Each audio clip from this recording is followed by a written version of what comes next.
हम पूरा दावा के साथ बोल सकते हैं भाई लड़का का शादी हो गया। तुम इतना दावा के साथ कैसे बोला कि इसका शादी हो गया?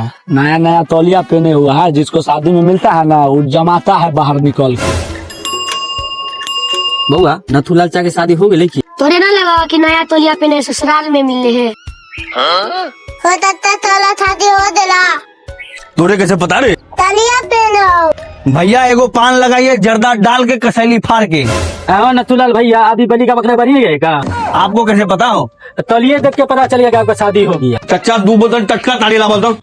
बउआ चुपे चुपे शादी ब्याह कर ले लो, एको बेर ने हमरा से पूछली। चचा तोरा केना पता चलल हमर शादी हो गले हो? तोलिया पहनले छो ना वैसे बुझलिए जे शादी कल हने। भैया मुर्गा दीजिए खड़ा और आपका हार लगता है बड़ा।